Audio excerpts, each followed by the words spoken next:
Hello, Bob Wells here, and welcome back to the Undercurrent Stories podcast, where we dive deep into the hidden depths of our world, one fascinating guest at a time.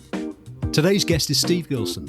Steve is a coach, mentor, educator, and digital marketing expert who aims to guide both individuals and organisations to achieve their full potential.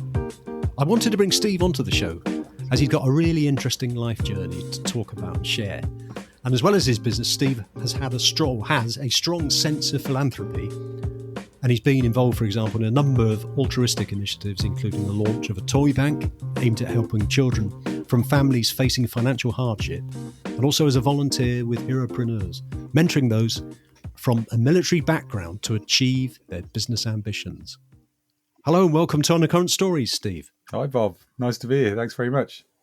It's great to have you. Now, you're in France, aren't you? That's right, yeah, in La Rochelle, West Coast. Oh, on the way, yeah, right on the West Coast. And how long have you lived in France, Steve? Because obviously, is it from London? Are you from London originally? Not originally. I grew up in the Midlands, but I lived in London for about 10 years, on and off, in and out. Yeah. We were saying before the show came on that we last met. We were working together in a different guise about 7 or 8 years ago. So it's good to see you again. Yeah. Before we talk about your business and some of the great stuff that you've been doing, could you just tell us a bit about yourself and your life journey growing up? Yeah, please? Sure. Well, as you say, we just spoke beforehand, and I think we probably didn't cross paths for maybe 7 or 8 years. And if you'd have said to me then, what would you be doing at this point in life? There's absolutely no way you'd say I'll be living in a seaside town, a tourist hotspot in France, and teaching coaches digital marketing and teaching at the university. But that's where I've ended up. And so what led me to here was really, so as you know, I had a background in sales, and as I got more senior, that turned into marketing responsibilities. So my last role, it was a board level role. It's kind of where I always wanted to get to, but I also inherited the marketing team. And with that, I brought forward a digital marketing growth strategy. And that included building a very complex and technical website. And it was quite an eye opener for me. So this also happened around about the time of around Brexit, and my wife's French. So we're very much got that balance of France and England within the household. And so I was kind of testing the waters. You mentioned about this toy bank. At this time, I was kind of questioning what my future should be. And so I wanted to help people, and I thought maybe I could apply some of the skills I've learned in distribution. And so I set up this toy bank out of my garage. The challenge for me was really to do something with zero funding and just add something useful into the world. So upcycling toys and redistributing them to families which transpired pretty much into families that had no recourse to public funds. And it was great, but that led to my first website. And my first social media efforts in terms of, from a business point of view that I did, hands-on myself. And so that was quite exciting and interesting. And unfortunately, though, when we moved, we did take the opportunity to move to France. I had to pass that on to somebody else, and I left that part behind. But I did leave the company I was in, for very good reasons. I wanted to spend more time with my young family. I had a 3 and a 5-year-old. And so my role was to leave the boardroom and be a stay-at-home dad. So also knew that, my career would pretty much grind to a halt. I didn't speak the language. Culturally, it's going to be a bit of a shock to the system. So, but I bet on myself. I knew myself well enough to say, you'll figure something out. You're resourceful. Don't worry about it. And so some people have described that as burning the boats and other things. And it's not something that you should approach lightly, but I bet on myself. So I got to France and just started typing, and that led to a paragraph, and the paragraph led to a page, and the page led to a book, and then that led to, I need a website to do more writing. So I created another website, and then I realized, if your website doesn't get found, that's not very useful. So I learned all about SEO, search engine optimization. So anything that you need in order to be found online. and so on and so forth. I started to build this knowledge inadvertently that meant I then set up a web design business, because in France the standard of websites wasn't exactly as advanced as the UK, and I saw an opportunity there. With my entrepreneurial hat on, I managed to get some French clients and started a little bit of a niche within the restaurant business within La Rochelle, which is thriving. It's kind of a foodie town. But I hit a bit of a brick wall, really. I'll be honest. I thought it'd be great to learn the language on the job, but setting up my own business on my own, learning the language and new skills and knowledge was probably a bridge too far. And so on the language side, sorry to interrupt, Steve. No. On the language side, your wife was French. Did you sort of form a pact that you would only speak in French? No. So because my children were 3 and 5, I committed to.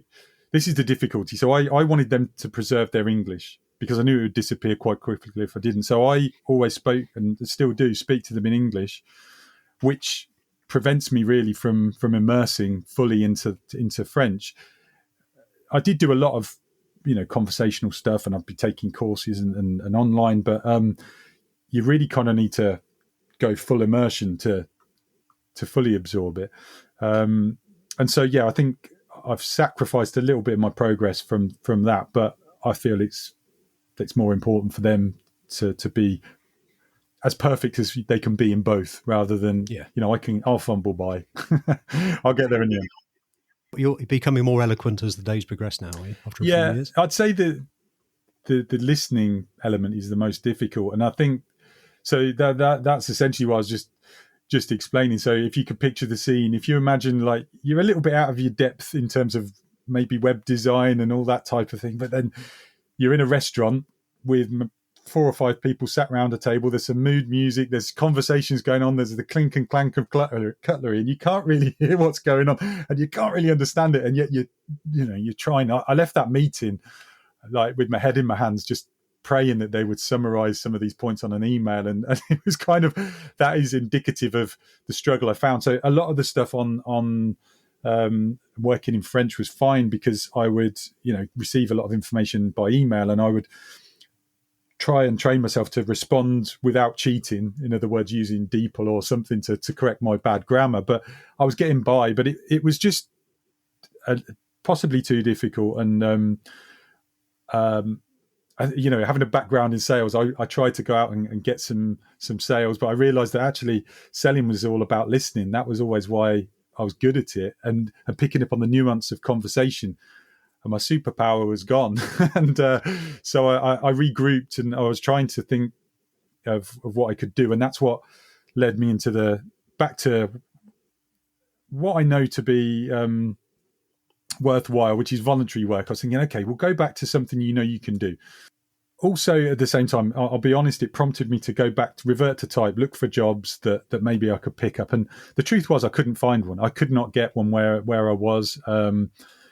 The industries here are not really the same as I was used to, and I didn't really fit the profiles that they were looking for. So it left me soul searching a little bit. I had a bit of a wobble, I'll be honest, Bob. It was I'd lost my identity, I'd lost my career, I was a stay-at-home dad. Everything was kind of I'd rolled a hand grenade into my brain, and it had just exploded. So I reached out for help. And being ex-army, I ended up with an ex-forces charity, and they kindly offered me some free coaching. And that quite quickly got me back into a positive mindset, realizing what I could do. And that also ignited my love for coaching and the power of coaching, realizing actually I understood a lot of this, and I hadn't really formally learned it. I just kind of figured things out in my business life. So that in turn made me think, well, actually I could pay this forward, and I could do something for the armed forces. So I found an organization called it's actually the Association for Coaching, put me in touch with a guy called Tony Nutley from the UK College of Personal Development, who's now become my mentor and friend and business partner in what we're doing now. And and he trained me in being a life and business coach and an NLP practitioner, and that's neuro linguistic programming. So, and what is neuro linguistic programming?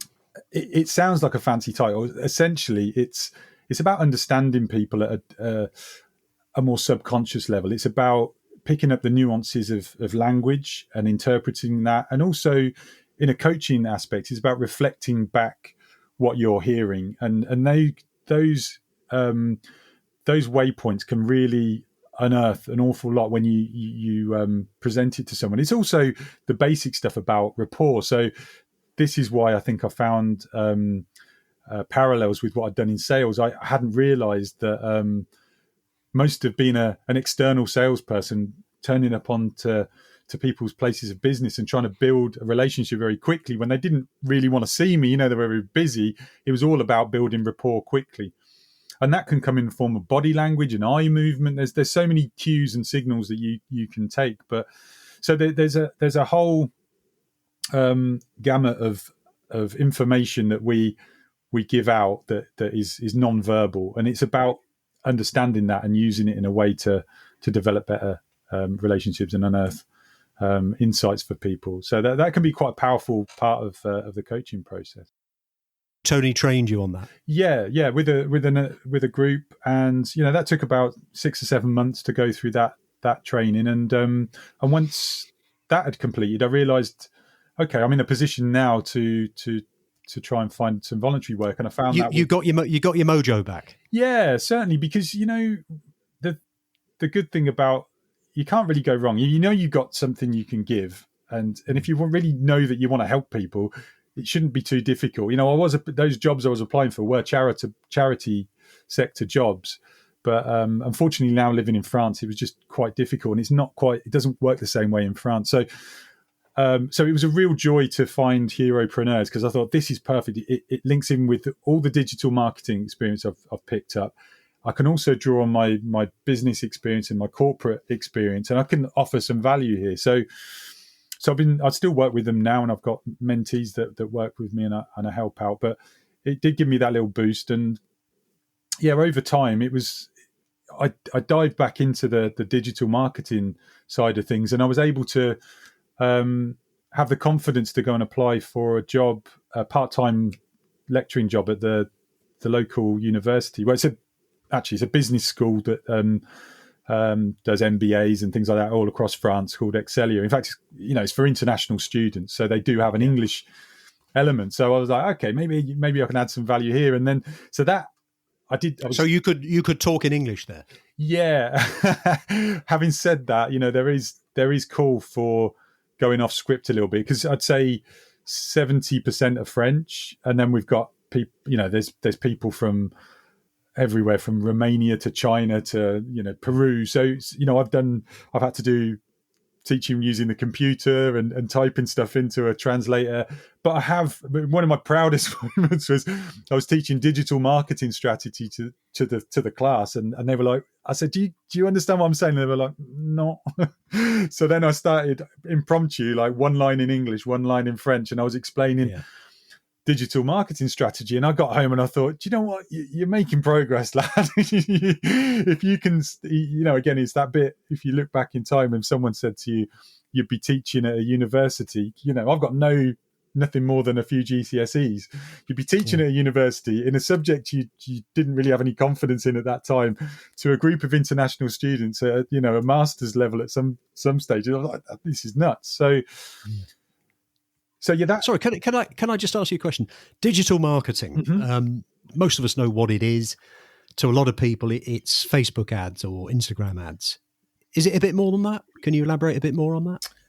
Yeah, digital marketing is everything that you see online in terms of the visuals you see. So that could relate to a social media content post. It could be from one of your friends, right through to a website that you're visiting, a podcast that you're listening to, anything that you consume where you're connecting to the internet has an element of digital marketing to it, because all those things can exist. There's 2 billion websites out there. There's 250 new ones every day created. the other element to this is getting found online. So this is this is one of the big learning curves that I came up against. You think, oh yeah, great, I'll set up a website, I'll start a podcast, maybe I'll write a blog, but you've got to get people to engage with that. So the big element that people don't always want to confront is the mechanics that sit beneath it. It's what's underneath the bonnet. What's the engine that drives it, and that's that digital marketing as a whole, I would say. So obviously there's a ton of different mediums and channels out there that you can use to get your message through. So then it kind of branches off into more traditional marketing in terms of the messaging that you're giving and how clear you're being. And then even in the terms of the content you create, it could be, nowadays you need to be potentially a video editor as much as you need to be someone, a graphic designer, and all these skills are just building and it's overwhelming how much you need to know in order just to do the most basic thing. So I guess that's where I saw the opportunity to say, well, I'm struggling with this and I'm supposed to know a bit more than your average Joe by this point, but I'm thinking this is really tough. I need to be the filter. I need to knock away some of the noise, because what I experienced was a lot of people telling you how easy it is. And I'm the antidote for that. I'm not telling you can create 100 grand business, in 5 minutes, and do it, with your feet up, sunbathing. It's just not going to happen. You've got to put in the grind. Hi, it's Bob here. Just a quick interlude. Hope you're enjoying this episode. And if you would like to hear more interesting interviews, we have over 120 episodes to date with many fascinating guests talking about a wide variety of topics, which include music, history, philosophy, fitness, food and drink, adventure, contemporary culture, and many, many more. I'm sure there's something that you'd really enjoy. So all you need to do is just visit undercurrentstories.com or search Undercurrent Stories in any of the podcast platforms. And now back to the show. Yeah, I mean, you're right about the SEO. I mean, it's a bit of a dark art, isn't it? Search engine optimization. Yeah. So somebody comes along, like they want to do a podcast or they want to set a little store up online. How important is search engine optimization to the success of that business? This is my baby. This is the one that I always talk about the most, because I think it's absolutely fundamental. It's crucial to everything, really. If you can get there by chance, like anything in life. You can be lucky, you can be fortuitous, you can have a fantastic network, you can just be lucky and hit the right spot in terms of some content you create might just really resonate with people, and you explode into notoriety and you gain followers off the back of that, or people understand who you are and what you're about very, very quickly. It can happen overnight.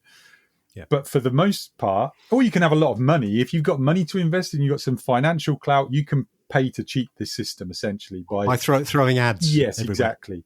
Yeah. But for the most part and for the masses, that's not something that's available. So this is why what we call organic SEO is important to know. So, and even if you do know you have got something behind you, you still want to know the elements, the fundamentals of it, because that can come down to the structure of your, let's take a website, the layout of your website, the usage of, getting into more technical realms, but like the uses of your headings to accumulate and organize the information that you're presenting in a logical way, because ultimately the search engines are looking for certain things. They're looking for something very clear that answers the question that's been queried. They want authority.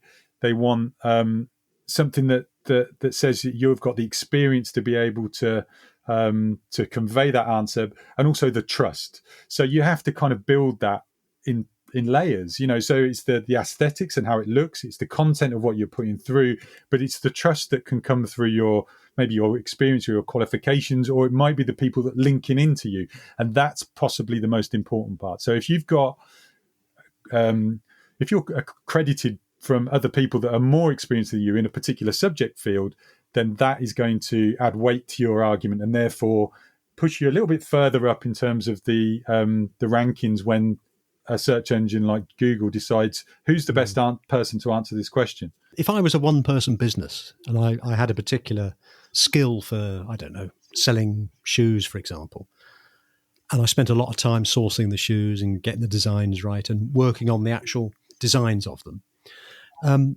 that's one skill set.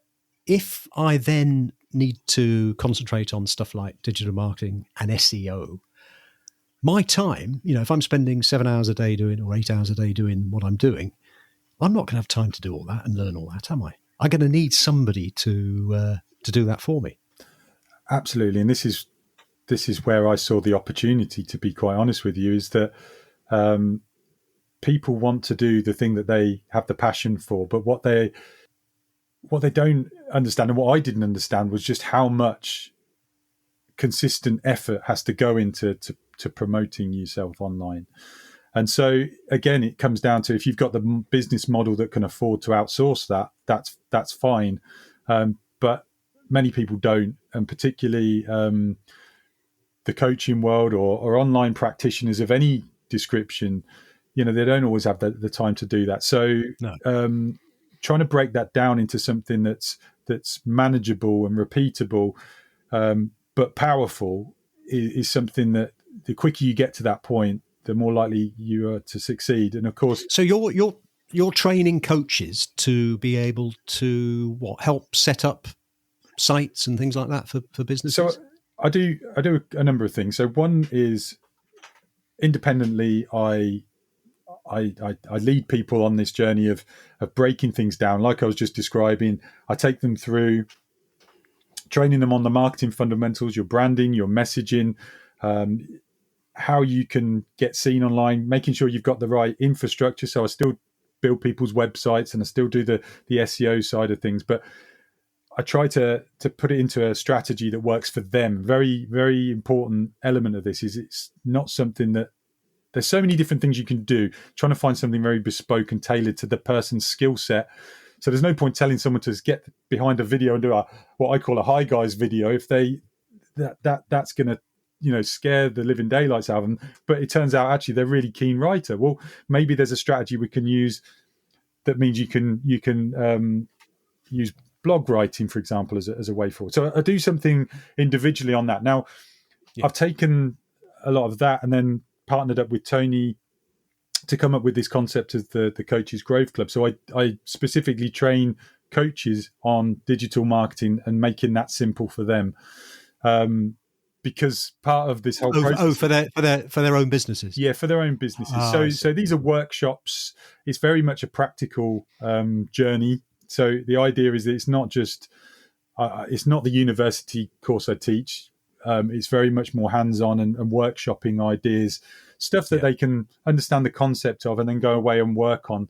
But by the end of it, they're feeling like they've got a lot more confidence, a lot more know-how, and it's about blocking out the noise, because you've probably experienced this yourself, Bob. You there's an overwhelm, there's a tsunami of information because of we're in a technical revolution where AI is just changing every day, and all these new software platforms are coming out, and there's subscriptions coming out of your ears if you're not careful. So it's about knowing which one's right for you and leveraging that and leveraging your own skills, and then putting it into something that's more concentrated effort. So as you rightly say, if you want to spend 50% of your time on your business, the other 50%, at least it will be spent on something that's actually landing you results rather than getting you nowhere, which can cause people to give up. And so I say that, I'm trying to transform people's business dreams into profitable reality. That's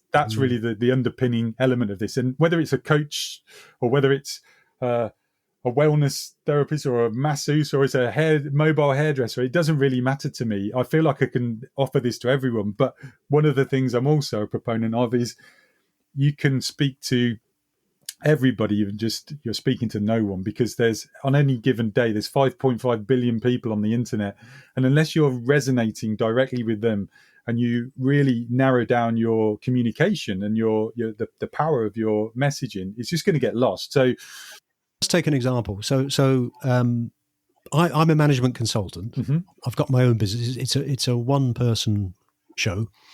I've got a website, but I set it up. I mean, these are all examples. Set it up very quickly. I could come to you and you could give me a steer and coach in terms of how I could put that together. How long would I need to be coached by you to do that? Well, there's an awful lot that goes into that from what we've already discussed. So I'd say that the shortest program I offer is 6 weeks, but 12-week program. I do a 6 and 8 and a 12-week program. It depends, because the thing is, when you're launching a business like that, you want to make it move fast. So I appreciate that. You can take as long or as little time as you want on these things. So with the coaches growth club, we've decided that actually this should be an ongoing thing, so you can pace it to your own sort of needs and your own learning capabilities. So I've got like 12 core modules that repeat.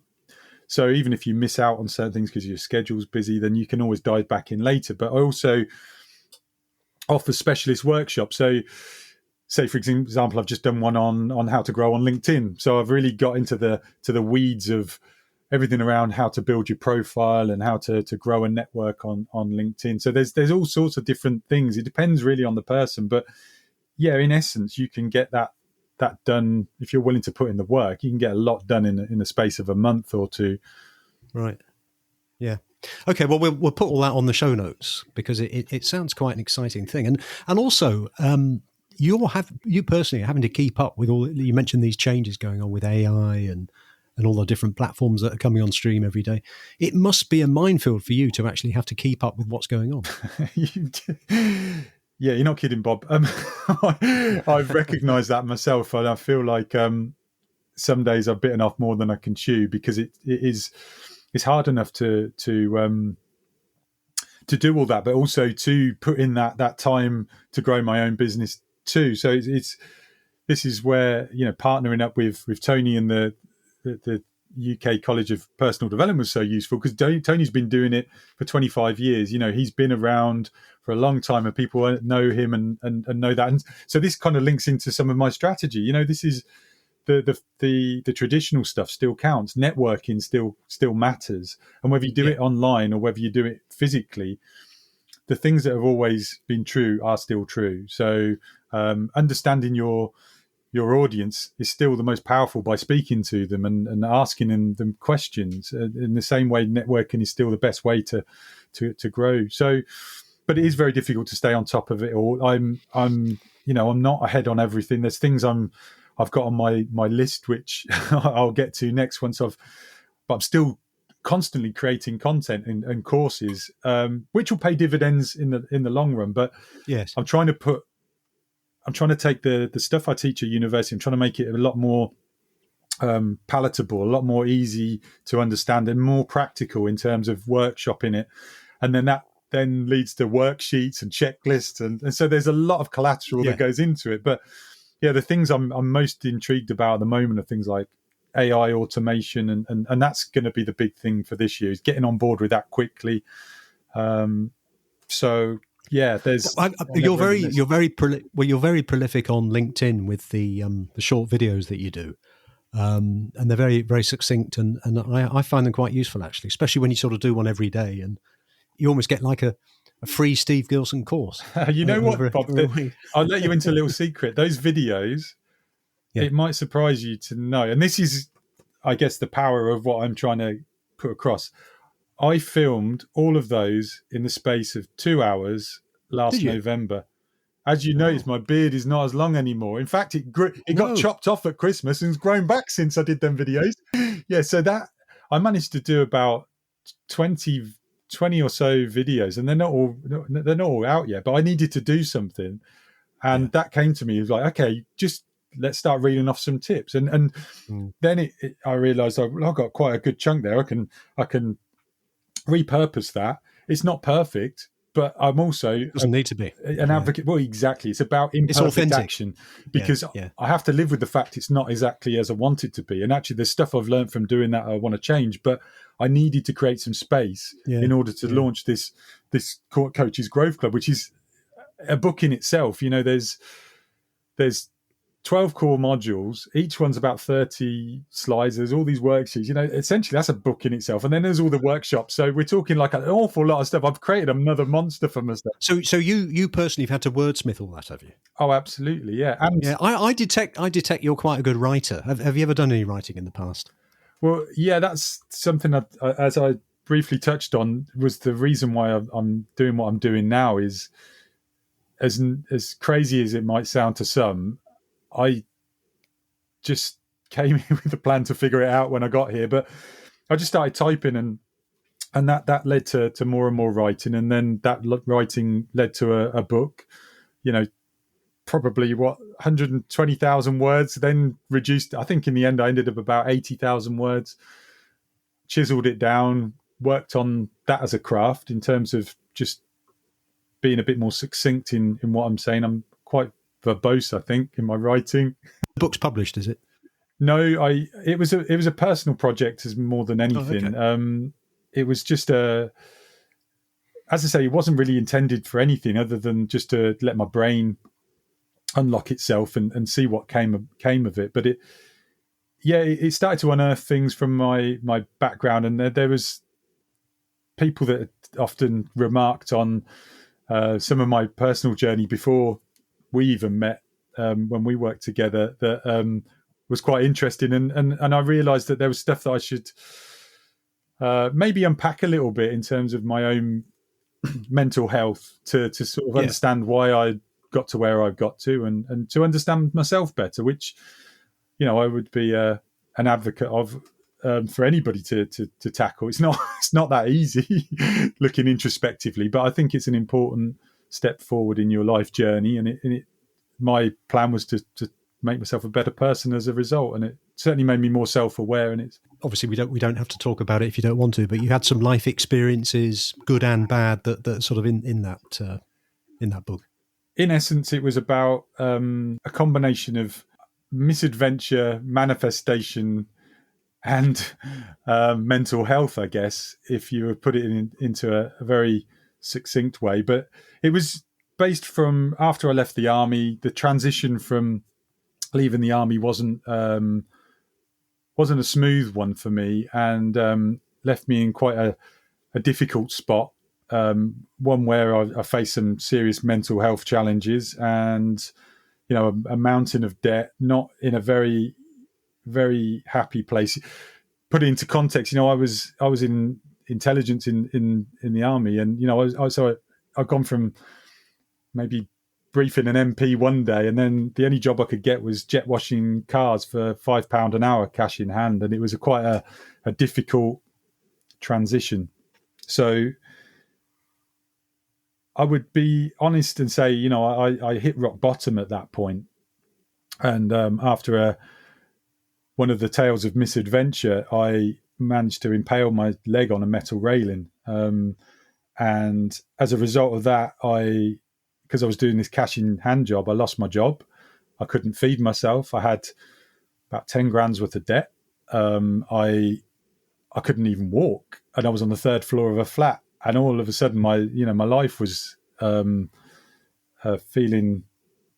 like it was running out of control, really. And so I found myself faced with a couple of choices, and one was pretty dark, and the other one was very aspirational. And I chose the aspirational one in the end, which was to, I think, what they call a big, hairy, audacious goal in the business world, which is or a BHAG, as they often used to call it. But so this was, okay, well, what do you really want? And I inadvertently asked myself the biggest coaching question there is, and that was the answer that came back was, I want to travel the world.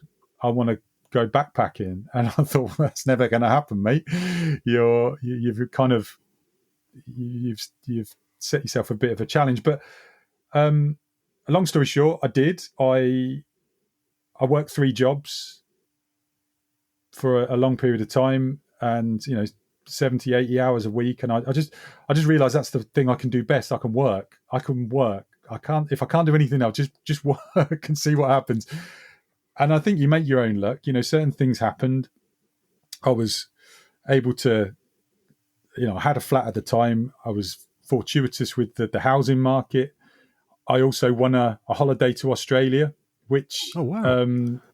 Was very useful, and it kind of changed my mindset in terms of there is something more optimistic out there. And as I say, I managed to set off on a world trip on my own. I did a round the world trip, went coast to coast across America, got to Fiji, New Zealand, got to Australia, and then when I got to Indonesia, I went scuba diving one day, and then I lost my sight. I went blind in my left eye, which completely turned my world upside down. And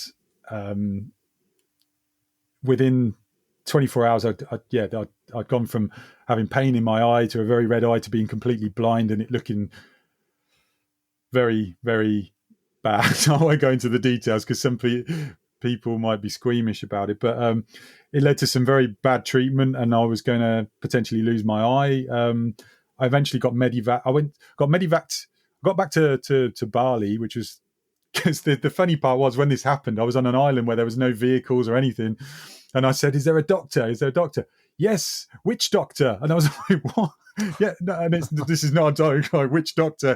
There's a choice. It meant there was a witch doctor and a witch doctor only. Yeah. So I got back to Bali and they told me instantly, you'll never see out that eye again. Then after about a week of being there under some pretty intense treatment, I got medevac to Singapore and then spent some time in Singapore being treated there and then eventually got medevac back to the UK, which was quite a difficult thing to transition into because I not only lost my dream, but I was back in my old world and not having the resources to even do that anymore. You know, it was very strange. So, and of course, it was visually difficult as well, which kind of links into this mental health thing. You know, a lot of it was around self-esteem and so difficult. But then again, I sort of picked myself up and kind of worked through it and determined to finish this world trip. So I managed to do that. I got back into a sales job, worked really hard, earned a bonus, thought, great, I can go and finish the rest of my trip. So I went back out to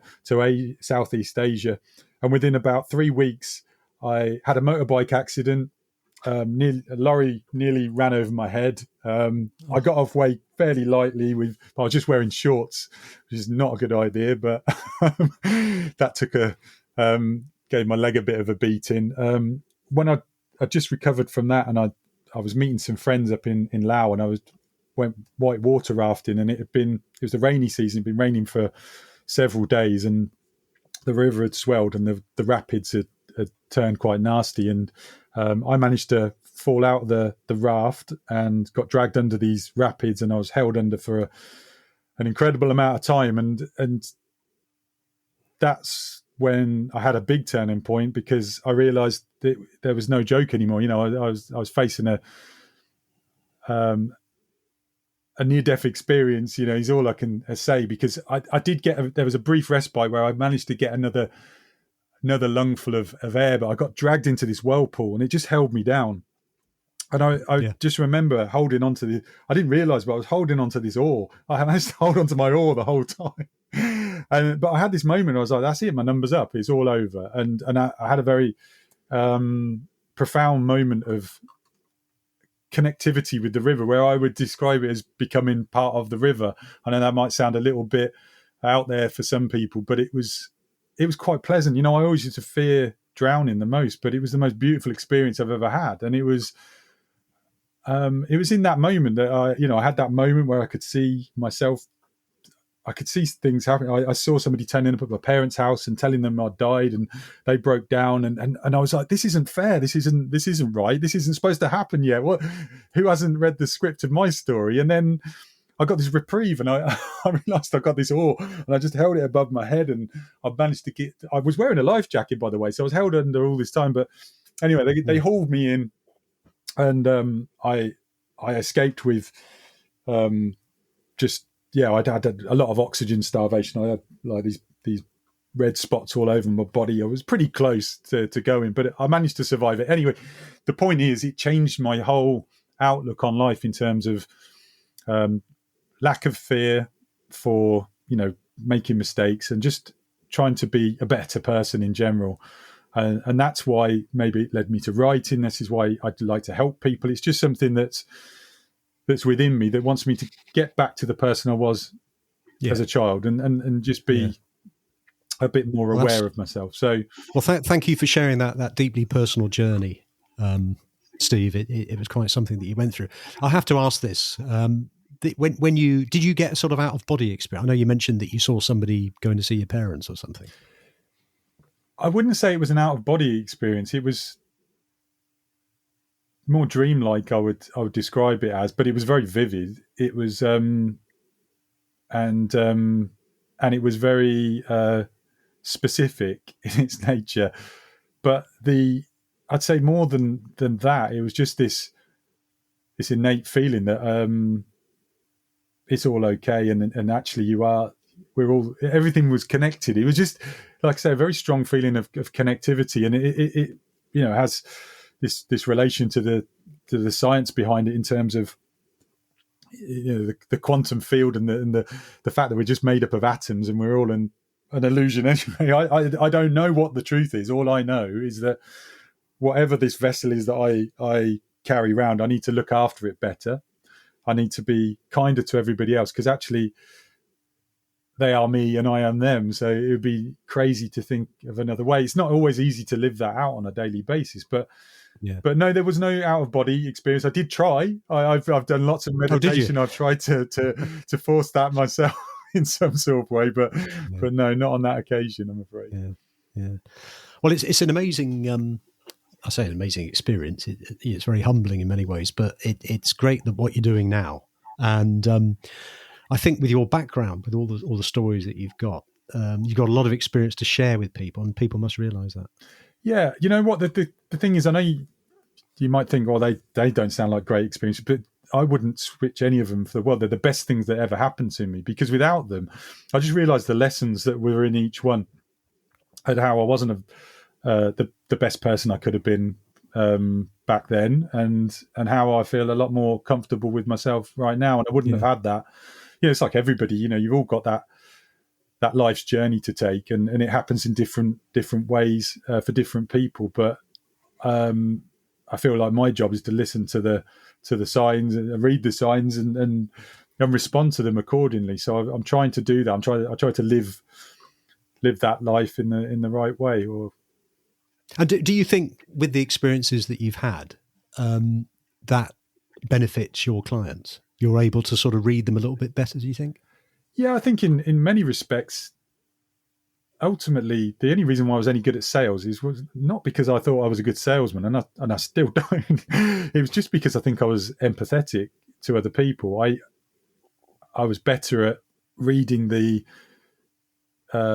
signs, understanding when someone's really doesn't want to see you. Maybe now's the time to back off, and also reading the signals that are positive. But also, I think I've always taken that sort of approach, that not to take life too seriously. I'm quite self-deprecating in my approach, and so yes, that does disarm people a little bit, and it also relates into the when I do one-to-one coaching with people too. I try to create a safe environment, a safe space for people to open up and share. And when it comes to working with clients, it's the same thing. I see no benefit in trying to belittle people. I see more about understanding the fact that it's so difficult. All of this stuff is so difficult, and I struggle with it. So I'm on your side. Let's figure out a way to get you where you want to get to, and you'll leave that experience with more confidence than when you arrived. That's really it's a lot of there's a lot of crossover with that coaching thing, which I think why it resonated with me. It's about empowering people to become the better version of themselves, and I can do that on a digital marketing level as much as I can do it on any level as well. So I would say it definitely informs. And where can people find out more about you? So you can find out about me directly through my website, which is mindsettomarketing.com, or you can find out through LinkedIn. So I'm easy to find on LinkedIn because of my surname. It's with a double L. So it's Steve Gillson, Gilll. You can see if you're watching on the screen, Gillson. So Steve Gillson on LinkedIn, or even through the UKCPD website, which is ukcpd.co.uk. Well, it's been great talking to you, Steve. I loved hearing about the good work that you've been doing. And it's really interesting to hear about your business and learn what you're doing and helping people in the process. And thank you for sharing that very personal story, which I think will be interesting and resonate with many listeners. My guest today has been Steve Gillson. Steve is a coach, mentor, educator, and digital marketing expert. And you can find more about Steve on the links in the show notes. Thank you for coming on the show, Steve. Thank you so much for having me, Bob. It's been a pleasure.